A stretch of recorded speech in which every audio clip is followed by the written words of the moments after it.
Kudus. Itu hal yang perlu kita renungkan. Hidup kita bukan milik kita lagi kan, tapi hidup kita milik Tuhan. Amin. Ketika bagian kebenaran ini dipahami, disadari oleh setiap hidup kita orang percaya, maka kita akan dapat bertumbuh dengan baik dan benar di dalam Tuhan. Hidup kita sudah dibayar lunas oleh Tuhan. Sebab itu Alkitab katakan hidupmu bukan milikmu lagi, tapi milik yang sudah menebus. Amin. Kita bersyukur kita boleh kembali memperingati hari kematian Tuhan, hari Paskah. Ini adalah hari yang spesial bagi setiap hidup orang-orang yang percaya kepada Tuhan. Mengapa saya katakan ini adalah hari yang istimewa, hari yang sangat spesial? Karena pada hari inilah kita memahami betapa besar kasih sayang Tuhan atas hidup kita. Paskah berbicara tentang kasih karunia Allah. Paskah berbicara tentang bagaimana Allah menyelamatkan kehidupan manusia yang berdosa. Hanya lewat kematian Yesus Kristus maka saudara dan saya bisa menikmati kehidupan. Tadi malam saya berbicara tentang hal di mana untuk kita bisa mengalami hidup, kita harus mengalami dulu kematian. Ya, kalau saudara ingin hidup dan bertumbuh, berbuah-buah di dalam Tuhan, harus yang pertama-tama sekali alami yang namanya kematian daging. Kalau saudara tidak mengalami kematian daging, maka sulit untuk saudara bisa bertumbuh dewasa di dalam Tuhan. Mengapa daging harus dimatikan?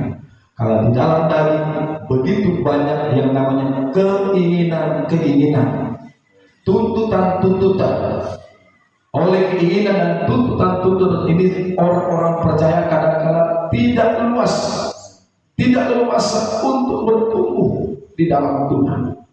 Karena tuntutan daging ini memaksa orang untuk hidup di dalam berbagai macam-macam dosa. Sebab itu saudara, untuk kita mengalami pertumbuhan iman, kehidupan di dalam Roh Kudus, maka daging harus dimatikan. Kita tahu saudara, kematian Yesus ya mengakibatkan pertumbuhan gereja-gereja Tuhan. Kematian Yesus mengakibatkan sebuah terobosan-terobosan yang luar biasa, di mana gereja Tuhan bertumbuh di mana-mana karena kematian daripada Tuhan. Pagi hari ini kita akan belajar dan merenungkan bagian-bagian daripada kebenaran iman Tuhan. Saya mengajak setiap kita mengambil Alkitab serta menyiapkan hati dan pikiran kita, memberi perhatian yang lebih kepada firman Allah. Bersama kita buka kitab Keluaran pasal 12. Kita akan baca dengan seksama secara berganti-gantian. Cukup panjang saudara bacaan kita. Saya ingin kita menikmati pembacaan ini supaya kita memahami makna daripada kita merayakan kematian Yesus yang dikenal dengan Paskah. Keluaran 12 ayat 1 hingga ayat 28. Saya ingin kita berdiri semua, kita menghormati Tuhan dalam pembacaan firman Tuhan. Kitab Keluaran 12 ayat 1 sampai ayat yang ke-28. Saya baca ayat yang ganjil, saudara baca ayat yang genap, dan seterusnya berganti-gantian. Pada ayat yang terakhir kita akan sama-sama menikmati pembacaannya. Yuk kita melihat Keluaran 12 ayat 1. Saya mulai baca dan seterusnya saudara mengikuti, kita secara bergantian. Keluaran 12 tentang perayaan Paskah. Berfirmanlah Tuhan kepada Musa dan Harun di tanah Mesir, jemaah. Bulan inilah akan menjadi permulaan segala bulan bagimu. Itu akan menjadi bulan pertama bagimu tiap-tiap tahun. Katakanlah kepada segenap jemaah Israel, pada tanggal 10 bulan ini diambillah oleh masing-masing seekor anak domba menurut kaum keluarga, seekor anak domba untuk tiap-tiap rumah tangga. Tetapi jika rumah tangga itu terlalu kecil jumlahnya untuk mengambil seekor anak domba, maka ia bersama-sama dengan tetangganya yang terdekat ke rumahnya haruslah mengambil seekor menurut sejumlah jiwa tentang anak domba itu. Kamu buatlah perkiraan menurut keperluan tiap-tiap orang. Anak domba itu harus jantan, tidak bercela, berumur setahun. Kamu boleh ambil domba atau kambing. Kamu harus mengurusnya sampai hari yang keempat bulan ini. Lalu seluruh jemaat Israel yang berkumpul harus menyembelihnya pada waktu senja. Kemudian dari darahnya haruslah diambil sedikit dan dibubuhkan pada kedua tiang pintu dan pada ambang atas, pada rumah-rumah di mana orang memakannya. Dagingnya harus dimakan mereka pada malam itu juga. Yang dipenggang mereka harus makan dengan roti yang tidak beragi beserta sayur pahit. Janganlah kamu memakannya mentah atau direbus dalam air, hanya dipanggang di api, lengkap dengan kepalanya dan betisnya dan isi perutnya. Janganlah kamu tinggalkan apa-apa dari daging itu sampai pagi. Apa yang tinggal sampai pagi kamu bakarlah habis dengan api. Dan beginilah kamu memakannya: pinggangmu berikat, kasut pada kakimu, dan tongkat di tanganmu. Buru-burulah kamu memakannya. Itulah Paskah bagi Tuhan.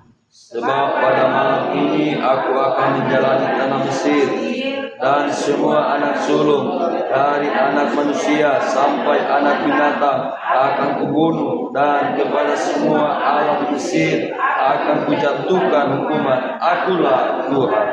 Dan darah itu menjadi tanda bagimu pada rumah-rumah di mana kamu tinggal.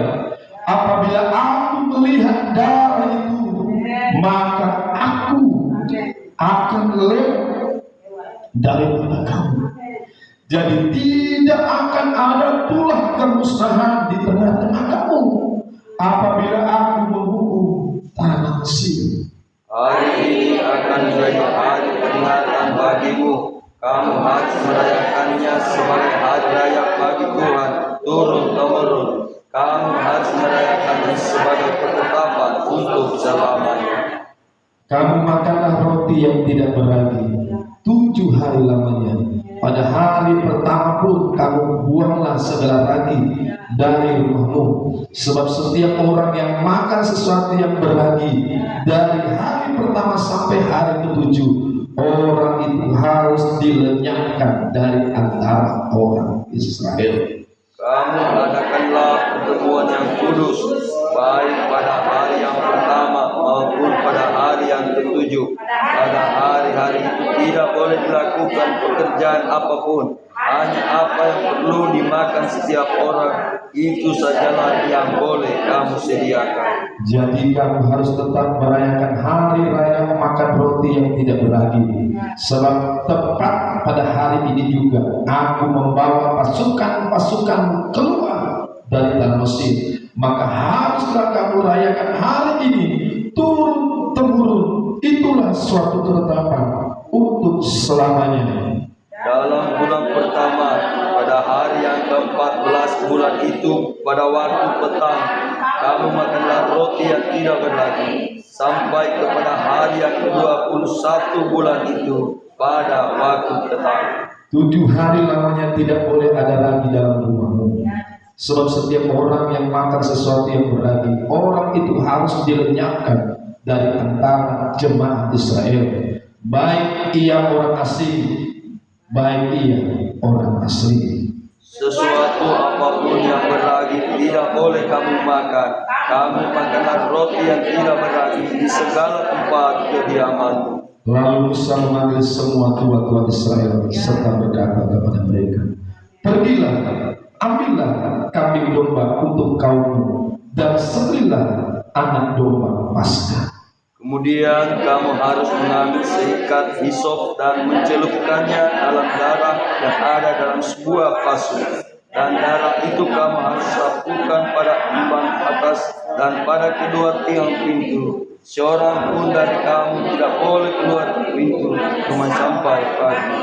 Dan Tuhan akan menjalani Mesir untuk menulahinya. Apabila ia melihat darah pada ambang atas dan pada kedua tiang pintu itu, maka Tuhan akan melewati pintu itu dan tidak membiarkan pemusnah masuk ke dalam rumahmu untuk menulahi. Kamu harus memegang ini sebagai ketetapan sampai selama-lamanya bagimu dan bagi anak-anakmu. Dan apabila kamu tiba di negeri yang akan diberikan Tuhan kepadamu, seperti yang difirmankannya, maka kamu harus pelihara ibadah ini. Dan apabila anak-anakmu berkata kepadamu, apakah artinya ibadahmu ini? Maka haruslah kamu berkata, itulah korban Paskah bagi Tuhan yang melewati rumah-rumah orang Israel di Mesir ketika ia menulahi orang Mesir, tetapi menyelamatkan rumah-rumah kita. Lalu berlututlah bangsa itu dan sujud menyembah dua tiga. Pergilah orang Israel lalu berbuat demikian seperti yang diperintahkan Tuhan kepada Musa dan Harun. Demikian diperbuat. Katakan amin. Haleluya. Ketika kita menghayati sungguh pembacaan demi pembacaan ini, saudara akan berteduh dan saudara akan merasa bersyukur kepada Tuhan. Saya berulang-ulang kali baca bagian ayat ini karena saya tidak mampu untuk meneruskan kalimat demi kalimat. Karena ada satu makna yang begitu luar biasa dan perhatian ini.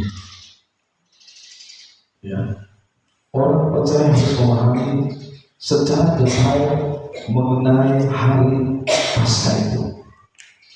Ya, karena pada kenyataannya ada banyak orang-orang percaya yang tidak memahami makna daripada Paskah itu, sehingga mereka melakukan dengan cara-cara yang tidak benar dan berkenan. Ya, kita tidak perlu kita menjas gereja-gereja lain, ya, tapi kita sendiri harus memahami dan melakukan. Ya, kita tidak perlu lihat orang lain, tapi kita lihat diri kita seperti apa di hadapan Tuhan. Nah, saudara yang dikasih Tuhan, satu perikop kita sudah baca, dan tentunya ada bagian-bagian firman Allah yang kita bisa jumpai di sana, yang memberikan sebuah pemahaman yang benar tentang perayaan Paskah bagi Tuhan. Kita tahu Paskah dalam bahasa asli dia pakai kata Pesa. Pesa yang artinya melewati. Dan saudara sudah mengikuti pembacaan daripada Alkitab tentang daripada makna daripada Pesa atau Paskah itu yang artinya melewati.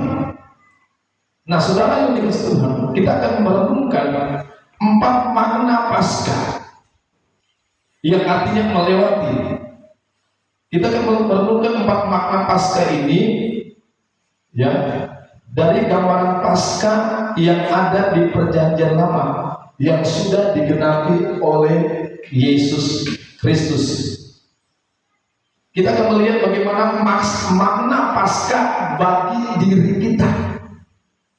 Apa maknanya? Ini yang kita harus tangkap. Ya. Apa Paskah itu hanya sebuah kegiatan ibadah seremonial biar belaka, atau ada hal-hal yang lain yang kita bisa dapat di sana? Tentunya kita harus bisa menangkap dengan benar makna daripada Paskah itu, sehingga ada sebuah penghayatan begitu dalam yang akan nantinya mengubah cara berpikir kita, mengubah lifestyle hidup kita, gaya hidup kita, sehingga kita benar-benar dapat menghargai arti daripada kematian Tuhan itu sendiri. Dengan kita memahami serta merenungkan secara dalam hati kematian daripada Tuhan Yesus Kristus yang kita rayakan pada hari ini, maka ada sebuah terobosan-terobosan yang terjadi di dalam kehidupan rohani kita sebagai orang percaya. Waktu saya mengajak setiap kita untuk kita bisa mengikuti uraian-uraian firman Allah dengan seksama, supaya kita dapat menikmati berkat daripada Paskah itu sendiri. Nah saudara, Paskah dirayakan turun-temurun oleh bangsa Israel, dan Tuhan memberikan sebagai suatu ketetapan untuk selama-lamanya. Jadi sekali lagi, Paskah dirayakan itu secara turun-temurun dari generasi datang kepada generasi, dan Tuhan menetapkan ini sebuah peraturan atau ketetapan yang harus dikerjakan, dilakukan untuk selama-lamanya. Tentunya Tuhan menjadikan sebuah ketetapan untuk kita merayakan hari Paskah ini dengan sebuah tujuan. Korintus sudah menjelaskan pada bagian ayat pasal 11, supaya kita mengingat akan pengorbanan Tuhan, mengingat bagaimana upaya dan usaha Tuhan untuk membebaskan orang-orang pilihannya dari perbudakan dosa, untuk membebaskan dan memberikan kemerdekaan serta kehidupan bagi orang-orang pilihannya, supaya mereka mengalami sebuah kehidupan. Itulah bagian daripada Paskah. Paskah pada mulanya hari raya untuk memperingati keluarnya bangsa Israel dari perbudakan di Mesir. Nah, kita sudah baca dari ayat-ayatnya. Kita akan melihat dan maknanya bagi kita apa. Ya, keluarnya kita manusia dari perbudakan oleh karena Kristus tentunya. Keluarnya bangsa Israel dari perbudakan tentunya itu lewat gambaran daripada Paskah itu sendiri. Jadi Paskah memberikan sebuah gambaran, ya, dari pembebasan umat-umat pilihan Tuhan dari perbudakan dosa. Kita melihat dulu bagian firman ini dalam kitab Kisah Para Rasul 13. Saya ingin membawa kita melihat bagian ayat ini. Kisah Rasul pasal 13, coba buka ayat 39. Kisah Para Rasul 13 ayat 39. Iya. Kisah 13:39. Dan di dalam dia setiap orang yang percaya apa? Memperoleh pembebasan. Perhatikan baik. Dan di dalam dialah, tentunya di dalam Yesus Kristus, orang yang percaya memperoleh pembebasan, memperoleh kemerdekaan, memperoleh kelepasan. Ya, bicara tentang hal kemenangan dari segala dosa. Tentunya di dalam Yesus Kristus kita memperoleh kemerdekaan, kelepasan, ya, serta intimidasi dosa hanya lewat kehidupan pribadi Yesus. Dan di dalam dia setiap orang percaya memperoleh pembebasan dari segala dosa yang tidak dapat kamu peroleh dari hukum Musa.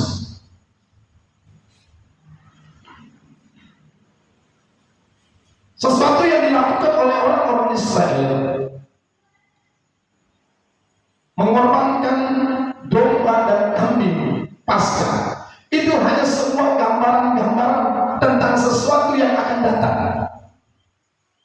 Dan tentunya di dalam perjanjian baru tentang makna Paskah yang sesungguhnya itu digenapi di dalam pribadi Yesus. Katakan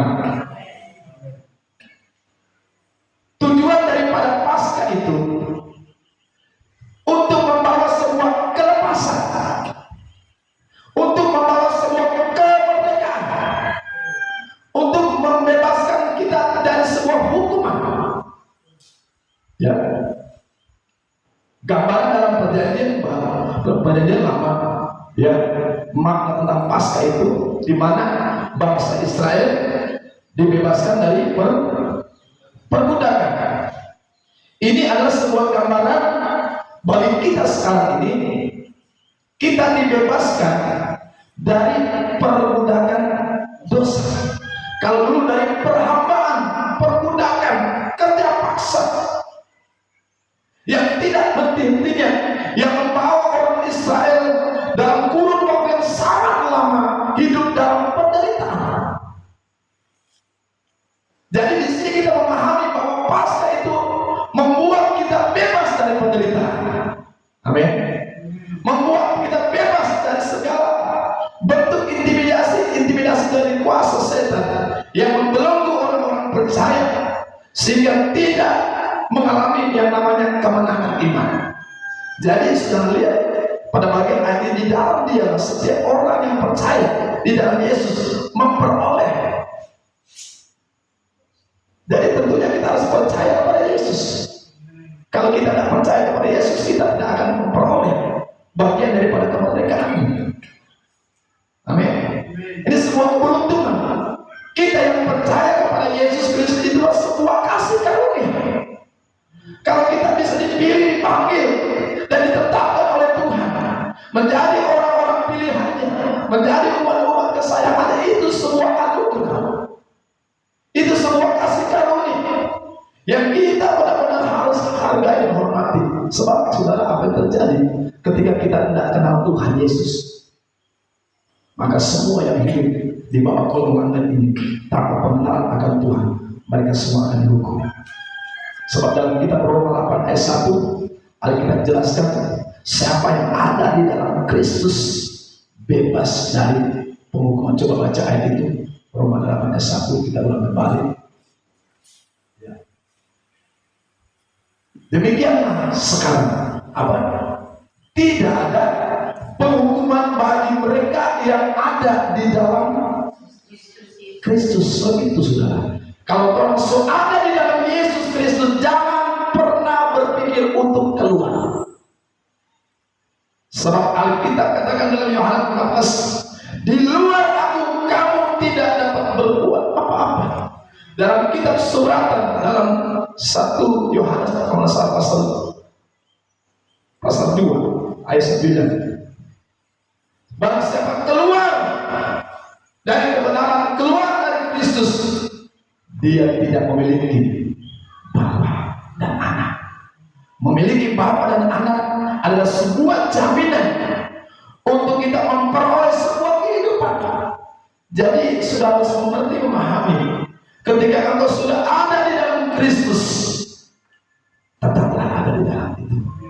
Amin. Jangan berani keluar, karena Yesus sendiri bilang, tidak ada orang bisa sampai kepada Bapa di surga kalau tidak melalui aku.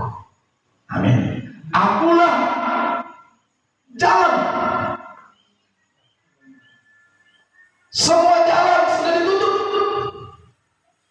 Hanya satu jalan untuk ke surga. Yesus sudah memproklamirkan perkataan ini.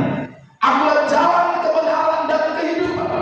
Tidak ada seorang pun sampai kepada Allah Bapa di surga kalau tidak melalui Yesus. Sebagai saudara bersyukur punya Yesus. Sekali Yesus tetap Yesus. Saudara bersyukur, berbangga jadi anak Tuhan, jadi orang Kristen. Saya sampaikan pada doa subuh kita bersama tentang makna daripada Kristen. Masih ada yang ingat? Masih ada yang ingat hari Sabtu, hari Senin saya sampaikan apa itu Kristen? Masih ada yang ingat? Kata Kristen pertama kali disebut di jemaat Antioquia. Orang yang mengatakan Kristen, dia wajib hidup seperti Kristus. Ya, kalau orang berkata dia Kristen tapi dia tidak hidup seperti Kristus hidup, dia bukan orang Kristen. Dia di luar Tuhan. Sebab tadi kita katakan apa yang Yesus hidupi, saudara dan saya sebagai pengikutnya harus menghidupinya. Itu sebuah ketentuan, sebuah kewajiban, sebuah keharusan yang tidak bisa ditolerir. Harus. Yang setuju kami. Jadi kita lihat, demikianlah sekarang tidak ada penghukuman bagi mereka yang ada di dalam Kristus Yesus. Bagi orang yang sudah ada dalam Kristus, Tuhan bilang aman. Amin. Haleluya. Bagi semua orang yang sudah percaya kepada Kristus, ada di dalam Kristus, Tuhan bilang aman. Ada jaminan.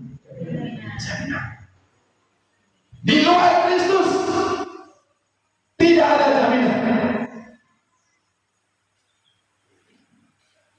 Petrus pun memberikan sebuah penegasan di dalam khotbahnya dalam kitab Kisah Rasul ayat 12. Di bawah pilot langit ini tidak ada nama yang lain yang olehnya kita diselamatkan, hanya di dalam nama Tuhan Yesus Kristus. Haleluya.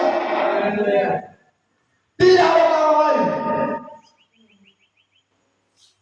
Nama orang-orang yang hebat di dunia ini tidak dapat menolong, tidak dapat menyelamatkan, hanya nama Yesus, sesuai dengan artinya juru selamat.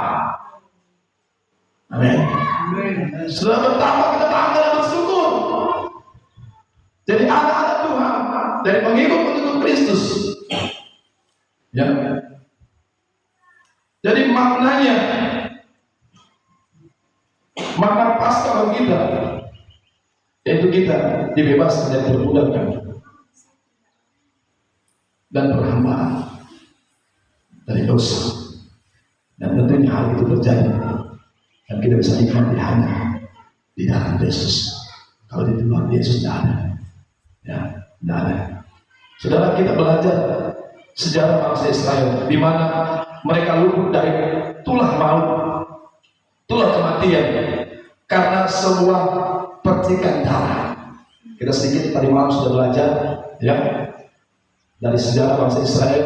Mereka terbebas dari tulah kematian, tulah maut, ya, karena ada sebuah tanda percikan darah, di mana Musa memerintahkan kepada bangsa Israel setelah mereka menyembelih domba Paskah itu, maka darahnya sedikit dipercikan atau dioles di atas ambang pintu dan kedua tiang pintu yang membentuk sebuah salib, di mana setiap orang yang memiliki tanda darah itu, orang yang ada di dalam rumah yang diberikan tanda daripada darah itu, tanda itu adalah tanda penebusan, di mana orang-orang yang berada di dalam rumah yang ambang pintunya atas dan kiri kanannya dipercikan oleh darah, maka Alkitab katakan ketika waktu pemusnahan tiba, di mana malaikat maut, malaikat kematian akan berjalan di tengah-tengah Mesir, dan ketika dia jumpai ada semua tanda darah di setiap ambang pintu, di atas ambang pintu dan tiang pintu kiri kanan rumah-rumah orang-orang Israel, di mana malaikat itu akan melewatinya dan dia tidak akan masuk. Tapi setiap orang-orang yang tidak punya tanda itu, maka terjadilah sebuah kebinasaan. Tanda darah ini penting. Tanda darah bicara tanda penebusan, sebagaimana yang diceritakan dalam kitab Yeskiel. Coba kita sedikit waktu lihat Yeskiel 9, ya.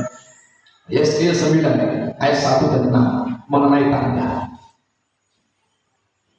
Yesaya 9 ayat 1, saudara perhatikan, saya akan baca. Mari semua buka Alkitab dan memperhatikan. Ya, tidak mengapa sedikit agak lama saya menjelaskan, karena ini penting untuk kita memahami, ya, supaya kita bisa mengetahui makna daripada Paskah itu sendiri. Yesaya pasal 9 ayat 1 hingga ayat yang ke-6. Orang-orang fasik di Yerusalem dibunuh. Saudara ikuti bacanya. Lalu aku mendengar dia berseru dengan suara yang nyaring. Dia sana adalah Allah berbesar. Maju kemari, hai yang harus menjalankan hukuman atas kota ini. Masing-masing dengan alat pemusnah di tangannya. Ini sebuah penghukuman hampir persis dari sebuah penghukuman yang ada pada zaman Israel perbudakan sebelum mereka keluar dari Mesir. Hampir mirip. Ketika orang punya meterai tanda daripada Tuhan, mereka diluputkan dari kebinasaan. Perhatikan baik. Lalu aku mendengar dia berseru dengan suara yang nyaring, maju kemari, hai yang harus menjalankan hukuman atas kota ini. Jadi ada orang yang ditugaskan untuk menjalankan sebuah hukuman atas kota Yerusalem, atas orang-orang yang fasik di sana. Masing-masing dengan alat pemusnah di tangannya. Lihat, 6 orang laki-laki datang dari jurusan pintu gerbang atas yang menghadap ke utara, masing-masing dengan alat pemukul di tangannya, dan 1 orang di antara mereka berpakaian lenan, dan di sisinya terdapat suatu alat penulis. Mereka ini masuk dan berdiri di samping mezbah tembakau. Pada saat itu kemuliaan Allah Israel sudah terangkat dari atas keruk tempatnya semula ke atas ambang pintu bait suci, dan dia memanggil orang-orang yang berpakaian lenan dan yang mempunyai alat penulis di sisinya. Ya, kalau pada zaman Musa itu darah itu disuruh pergi, dioleskan. Kalau di sini dia pakai alat penulis, ya, alat tulis itu dia akan menulis sebuah tanda. Ketika ada tanda ini dijumpai pada hidup orang-orang percaya, maka orang-orang percaya akan terluput dari pemusnahan. Sebagaimana yang terjadi peristiwa di Mesir. Kita lihat ayat 4. Firman Tuhan kepadanya, berjalanlah dari tengah-tengah kota, yaitu Yerusalem. Kalau dalam cerita Keluaran, Tuhan berjalan di tengah-tengah Mesir untuk melakukan sesuatu. Ya, Tuhan utus malaikatnya. Firman Tuhan kepadanya, berjalan di tengah-tengah kota, yaitu Yerusalem, dan tulislah huruf T pada dahi mereka, pada dahi orang-orang yang berkeluh kesah karena segala perbuatan keji. Huruf T diberikan tanda, huruf T diberikan kepada untuk orang-orang yang berkeluh kesah karena perbuatan yang keji yang terjadi di Yerusalem. Orang-orang yang menderita karena kebenaran tetap mempertahankan kebenaran walaupun harus hidup di tengah-tengah orang fasik pada zaman itu. Tuhan kasih tanda untuk menolong orang-orang yang berkeluh kesah, orang-orang yang setia. Ini berkeluh kesah di sini bukan orang yang bersungguh-sungguh, tidak. Tapi orang-orang yang berkeluh kesah melihat situasi kehidupan yang ada di sekitarnya. Mereka harus hidup di tengah-tengah orang-orang fasik. Sebagaimana Nuh harus hidup di tengah-tengah angkatan yang berdosa yang luar biasa. Dalam waktu yang sangat lama, hanya 8 orang yang percaya kepada Tuhan dan diselamatkan. Terlalu sedikit. Apa yang terjadi pada zaman Yesaya? Seperti terus ayat 4. Firman Tuhan kepadanya, berjalanlah dari tengah-tengah kota, yaitu Yerusalem, dan tulislah huruf T. Saya pernah jelaskan pada bagian ini. Pada dahi orang-orang yang berkeluh kesah karena segala kekejian, Sekarang perbuatan keji di sini yang dilakukan di sini. Ayat 5. Dan kepada yang lain, aku mendengar dia berfirman, ikutlah dia dari belakang, melalui kota itu dan pukullah sampai mati. Kepada yang lain, siapa yang lain? Adalah orang-orang fasik. Tuhan bilang ikut dari belakang, kontoki pada orang, bunuh dan musnahkan orang. Saat itu terjadi yang namanya pemusnahan, pembinasaan tanpa belas kasihan. Hanya orang-orang yang punya mempelai Allah yang ditolong diselamatkan Tuhan. Kenapa? Pembinasaan tanpa belas kasihan, karena orang juga tidak pernah punya belas kasihan dengan Tuhan. Tuhan bikin hal yang serupa. Sebab itu kita harus mengerti dengan Tuhan. Jangan acuh-acuh, tak acuh dengan Tuhan. Harus punya hati dengan Tuhan, punya hati dengan pekerjaannya. Karena ada saatnya apa yang kau lakukan, apa yang kau buat, itu diperhitungkan Tuhan. Kita ikuti terus pelajaran ini. Dan kepada yang lain-lain, aku mendengar dia berfirman, ikutilah dia dari belakang, melalui kota itu dan pukullah sampai mati. Jangan merasa sayang dan jangan kena belas kasihan. Mulai itu terjadi kayak orang-orang tua, teruna-teruna, ya, orang muda, darah-darah, gadis, anak-anak kecil, dan perempuan-perempuan bunuh dan musnahkan. Tetapi semua orang yang ditandai dengan huruf T itu jangan singgung. Ada sebuah pengecualian yang tidak mengalami kebinasaan, cuma orang yang punya tanda T. T bicara tentang Torah, Torah, yaitu firman Allah dalam kitab Wahyu. Firman Allah itu bicara tentang Yesus Kristus yang kita harus hormati pengorbanannya. Dia berusaha dan berupaya untuk mengenali setiap orang-orang pilihannya. Ketika hari pemusnahan tiba, Tuhan beri sebuah materai untuk melindungi. Haleluya. Tuhan tidak sama ratakan pembinasaan dengan orang-orang fasik, tapi ada sebuah pengecualian. Orang yang punya tanda T.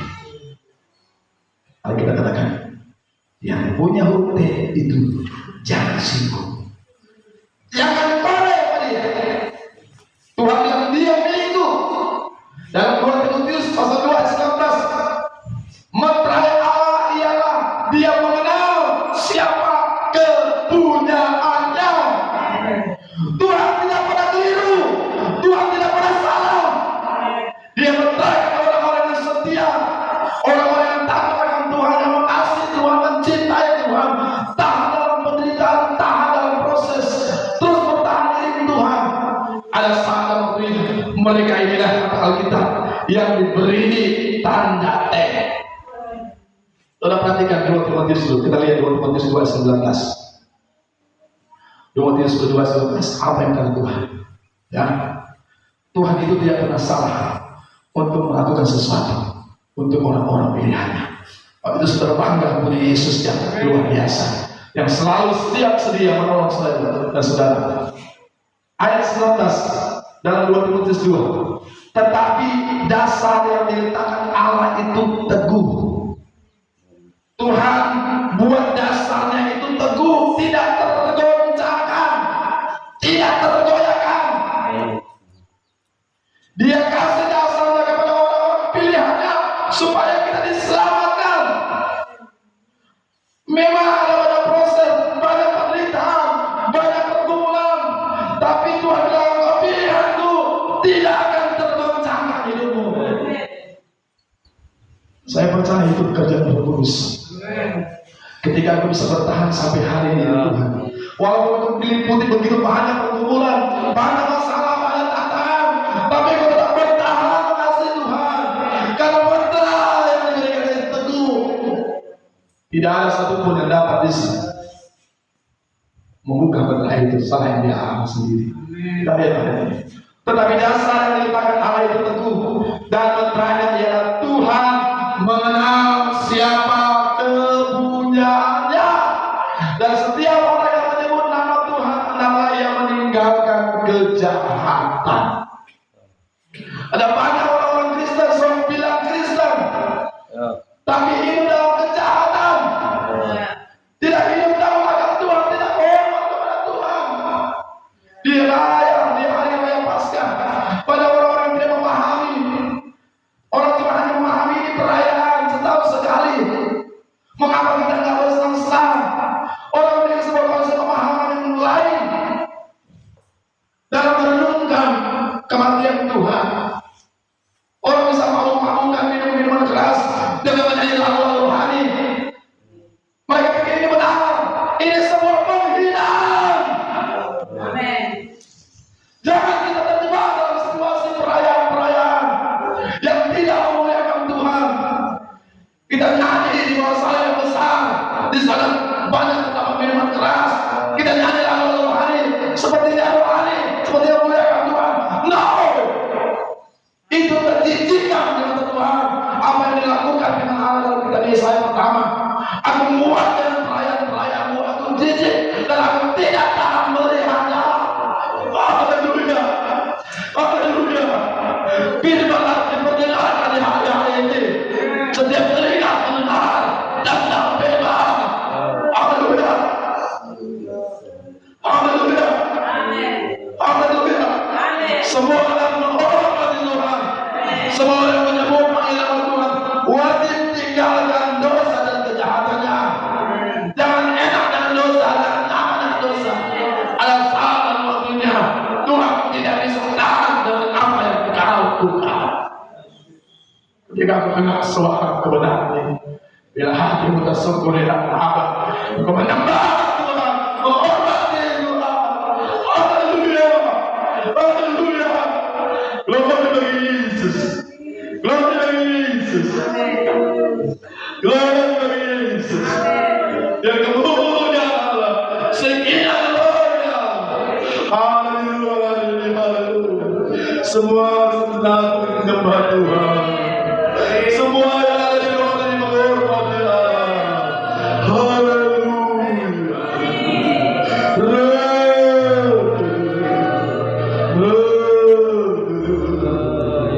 Jesus.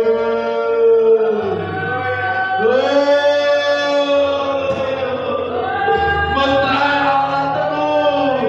Allah menang siapa kepunyaannya, siapa miliknya. Ada mempelai Allah yang dianugerahkan kepadamu untuk menolong engkau dari hari penghukuman Tuhan, dari kebinasaan Tuhan. Mempelai itu tanda darah di mana saudara dan saya dibebaskan dari penghukuman, dari kematian kekal. Roh Kudus ada di tempat ini. Dia bekerja dalam setiap hatimu. Ketika kamu membuka hati untuk Roh Kudus, Dia menjamah hatimu, Dia menjaga hatimu, Dia pulihkan dan sucikan hatimu, sehingga kamu punya hati yang bersih, jiwa yang bersih, pikiran yang bersih, yang membawa engkau ke dalam rencana dan kehendak-Nya. Terima kasih Tuhan Yesus. Terima kasih. Setiap hati menyembah kepada Tuhan. Setiap hati menyembah kepada Tuhan. Setiap hati yang ada di ruang ini terkoneksi dengan Tuhan. Jangan kau biarkan waktumu lalu begitu saja tanpa engkau menikmati Tuhan dalam hari kerja. Haleluya.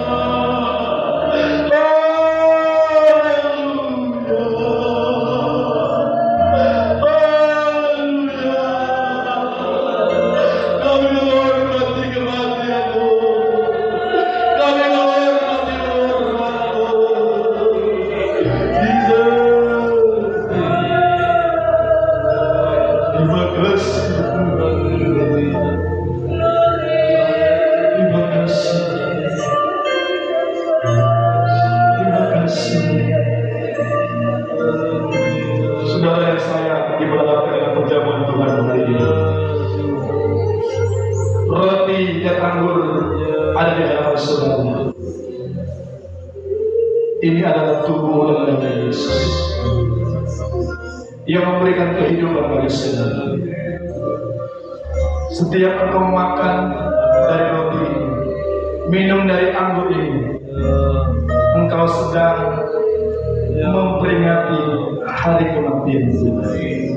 Sebanyak kali engkau makan roti dan anggur ini, engkau akan terus mengingat kasih Tuhan, mengingat kebaikan Tuhan, mengingat cinta dan kasih sayang Tuhan. Dia mulia rela jadi hina, dia yang kaya rela jadi miskin, oleh karena saudara dan saya. Dia penuh kemuliaan rela menjadi kutub karena saudara dan saya.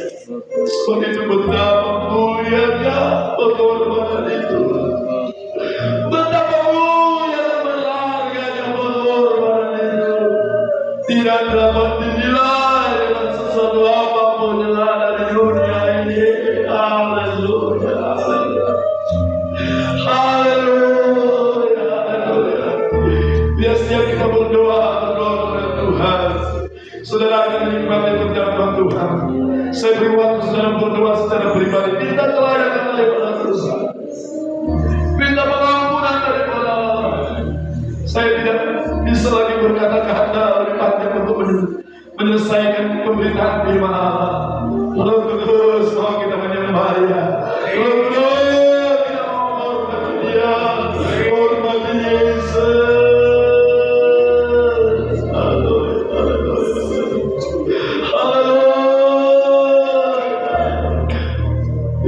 Saudara ambil dari singgah berlutut di depan dudukmu sebelum engkau makan minum jamuan Tuhan. Berlutut merendahkan diri, berlutut dalam nama Yesus. Haleluya, ambil singgah merendahkan diri. Puji Tuhan, puji Tuhan. Salingnya, salingnya, salingnya. Salibnya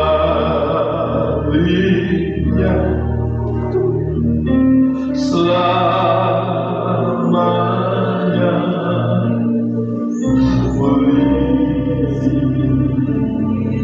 dengan iman katakan dosaku di seluruh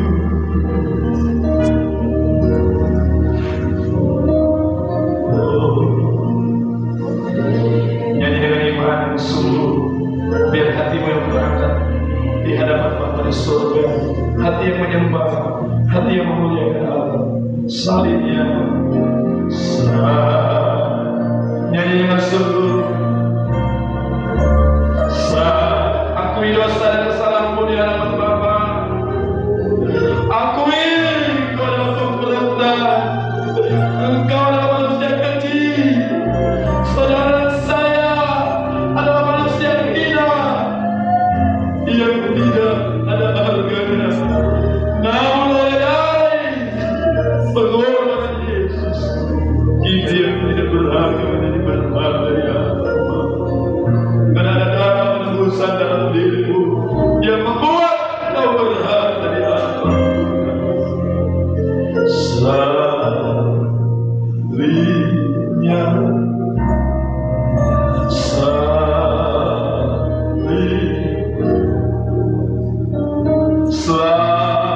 selamanya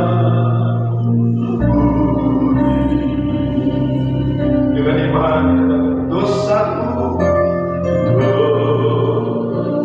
tidak ada sesuatu pun yang tidak dapat diselesaikan oleh Yesus.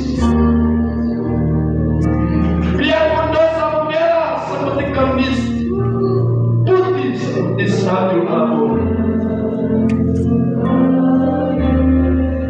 darahnya berkuasa. Saudara berdoa di hadapan. Terima kasih. Sucikan kami, layakkan kami untuk menerima bagian daripada perjamuan Tuhan. Kami tahu Tuhan, ada rahasia yang besar di dalam perjamuan Tuhan. Ada berkat yang besar yang kami peroleh dari perjamuan Tuhan. Sebab itu, biarlah Tuhan kuduskan kami, sucikan dan ampuni kami dari setiap dosa dan pelanggaran kami, agar kami layak untuk menikmati Tuhan dalam perjamuan kudus yang ada. Terima kasih Bapak. Kami siap mulai jauh di dalam Yesus. Amin.